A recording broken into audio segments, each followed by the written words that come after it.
E agora, pelo Amicus Curiae, Associação de Direito de Família e das Sucessões, a doutora Regina Beatriz Tavares da Silva. Excelentíssimo senhor presidente, ministro Dias Toffoli, excelentíssimo senhor relator, ministro Alexandre de Moraes, excelentíssimos senhores ministros que compõem o pleno desta Suprema Corte, ilustríssima senhora doutora procuradora. Compareço como representante da Associação de Direito de Família e das Sucessões, a ADFAS, seguindo a diretriz de proteção aos membros de uma família, aos membros de uma entidade familiar com o necessário acompanhamento da evolução das relações familiares, no que se refere à atribuição de direitos a casais homoafetivos. A ADFAS atua neste recurso como amicus curiae, defendendo que as relações paralelas, sejam homoafetivas, sejam heteroafetivas, ou seja, o concubinato, não tem efeitos de direito previdenciário diante da nossa Constituição Federal. Aqui é importante observar, desde logo, que este tema de repercussão geral não tem em vista a proteção de relações homossexuais ou homoafetivas. Este tema de repercussão geral tem em vista a verificação da atribuição ou não de direitos e benefícios previdenciários em mancebia, em concubinato. E, data vênia, não conseguimos encontrar qualquer distinção entre a expressão mancebia e a expressão concubinato, ainda que de longa duração. Tudo é mancebia. A Constituição Federal, no seu artigo 226, parágrafo 3º, estabelece que a união estável é uma entidade familiar com toda a proteção do Estado, desde que constituída por duas pessoas, o homem e a mulher, não os homens e as mulheres. É o que consta da nossa Constituição. Este Supremo Tribunal Federal, ao julgar importante recurso do ano de 2011 sob a relatoria do ministro Aires Brito, em que interpretou o artigo 1723 do Código Civil sobre a união estável e aplicou-o às uniões homoafetivas, em todos os votos, se houver tempo, vou repetir, em absolutamente todos os votos, não só no voto do relator, considerou a monogamia como requisito indispensável à união estável, homossexual ou homoafetiva, em acatamento à Constituição Federal. A Constituição Federal estabelece a monogamia como princípio estruturante desta relação de fato, que é a união estável e que forma uma entidade familiar. Esta recente equiparação que foi feita aqui por esta Suprema Corte dos efeitos sucessórios da união estável aos efeitos sucessórios do casamento é mais um dos fundamentos da ADFAS, pelo improvimento do recurso. Por quê? Este Supremo Tribunal Federal equiparou, inclusive em efeitos sucessórios, que era o que faltava, a união estável ao casamento. Como não pode existir duplo casamento, não pode existir casamento concomitante a uma união estável, e tampouco uma união estável concomitante a outra união estável. Isto é de uma lógica evidente. Todo o ordenamento legal a respeito da união estável no nosso Código Civil, acatando a Constituição Federal, em termos de requisitos, em termos de pressupostos da união estável, estabelece o estado civil de pessoas solteiras, separadas, judicialmente ou extrajudicialmente, divorciadas, viúvas ou separadas de fato, quando tem o estado civil de casados. Uma pessoa pode constituir uma união estável tendo o estado civil de casado, de acordo com o artigo 1723, parágrafo 1º do Código Civil, desde que esteja separada de fato. Portanto, esta disposição, claro que se aplica à união estável.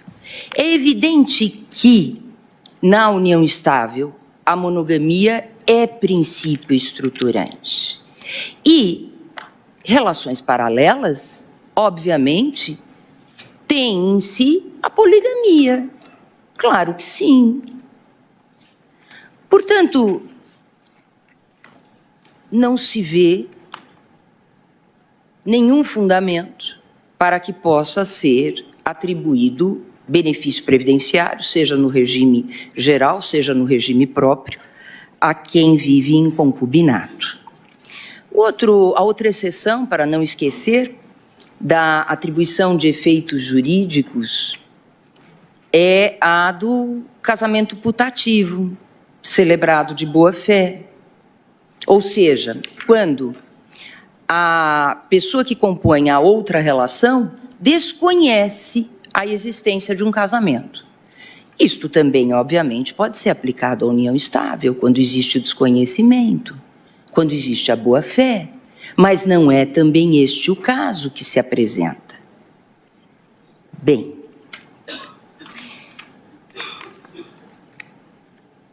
na doutrina, nós temos que buscar, já que se fala tanto em afetividade, em afeto, como valor, princípio, fundamento de todas as interpretações sobre as relações familiares, temos que buscar na doutrina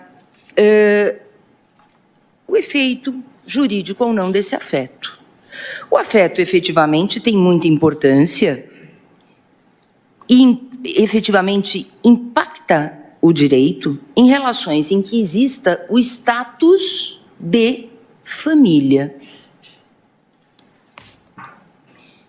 Professor Otávio Luiz Rodrigues Júnior tem uma frase lapidar: o amor ou afeto não pode ser o novo Deus laico. O amor ou afeto não pode ser o novo Deus laico. Professor Atala Corrêa, igualmente, examina o afeto e diz: não é necessariamente correto que a afetividade no plano dos fatos deva ser reconhecida no plano do direito, como formadora de laços jurídicos. Se assim fosse, toda forma de afetividade traria consigo o fardo de uma obrigação jurídica e, portanto, total insegurança jurídica estaria implementada em nosso país se a base de todas as interpretações a respeito das relações familiares fosse o afeto. Também professora Rosa Neri fala da posse do estado familiar, pessoa que se apresente como, que seja considerada como e que desfrute em sociedade das consequências de ostentar o estado familiar. Portanto, não vem ao caso se existe ou não afeto numa relação concubinária, já que não há o status jurídicos de relação familiar. O posicionamento jurisprudencial as cortes superiores, começando pelo Superior Tribunal de Justiça, têm posição uniforme pela inexistência de efeitos jurídicos familiares, sucessórios e previdenciários na união simultânea ao casamento e na união simultânea ou paralela à união estável, ou seja, negam efeitos de família, de sucessão e de previdência em concubinato. Posição, repito, uniforme. O Conselho Nacional de Justiça, enquanto este órgão foi presidido pela excelentíssima ministra Carmen Lúcia, proferiu relevante acórdão, do qual cito uma das frases relevantes. A sociedade brasileira tem a monogamia como elemento estrutural e os tribunais repelem relacionamentos que apresentam paralelismo afetivo, de modo que essa matéria também da poligamia também já esteve sob a apreciação do Conselho Nacional de Justiça, que considerou a monogamia como princípio estruturante do casamento e da união estável. A tutela jurídica, se fosse dada a um concubinato no âmbito previdenciário, certamente abriria a porta para todas as demais tutelas. Tutelas do direito de família, tutelas do direito sucessório. Aliás, a história diz isto. O nosso Supremo Tribunal Federal faz em vários acórdãos a distinção entre união estável e concubinato. Assim como não é possível que uma pessoa mantenha 2 casamentos, repito, juridicamente também não é possível que viva em casamento e em união estável concomitantemente, assim como não é possível que uma pessoa viva 2 uniões estáveis concomitantes. Viver, aliás, corrigindo, né, a frase, viver até pode viver, mas não queira a atribuição de efeitos jurídicos, ou seja, não queira a tutela do Estado. Cito um acórdão paradigma aqui no Supremo Tribunal Federal e que é paradigma para todos os demais acórdãos do Superior Tribunal de Justiça. Relatado pelo ministro Marco Aurélio, no ano de 2008, RE 397762, Bahia, um acórdão lapidar, porque faz a distinção entre concubinato, união estável e casamento, não atribuindo efeitos previdenciários a um relacionamento concubinário que durou 37 anos, porque não importa o tempo de duração, será sempre concubinato. E como disse no seu relatório, no seu voto, o ministro Marco Aurélio, não podem ser aplicados benefícios previdenciários nas uniões paralelas ou simultâneas, sob pena de confusão entre institutos e expressões, com a instalação de uma Babel.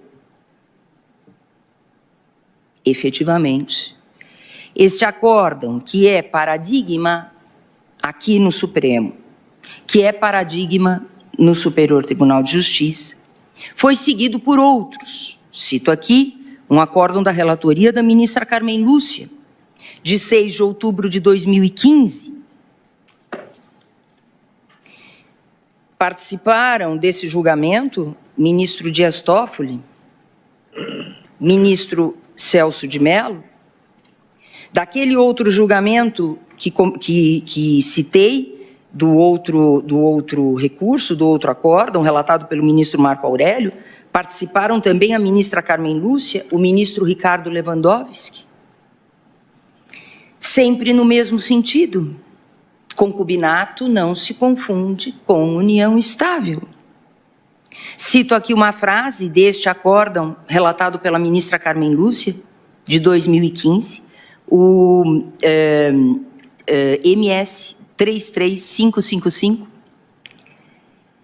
em que o reconhecimento da ausência de base legal para o rateio da pensão entre viúva e alegada companheira está fundado na impossibilidade jurídica de concomitância dessas duas situações. Concomitância jurídica não pode existir. Pode haver concomitância de fato, mas não concomitância jurídica.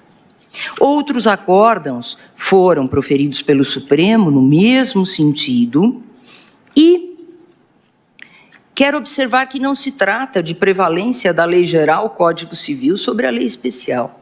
Doutora Regina, o tempo Muito obrigada. Se encerrou. Trata-se, isto sim, Peço para concluir. de respeito à Constituição Federal. Só para terminar, ministro, o mínimo necessário. Dizer que um julgamento favorável aos concubinos em termos previdenciários não afetaria a Previdência não corresponde à realidade. Se for um salário mínimo, o benefício previdenciário, dividido entre viúvo ou viúva e concubino ou concubina, certamente não estará seguido o mínimo necessário e poderá, inclusive, haver pleito de um salário mínimo para cada um deles.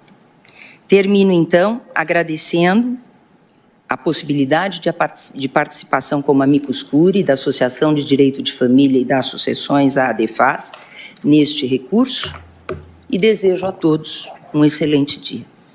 Agradeço a doutora Regina Beatriz Tavares da Silva.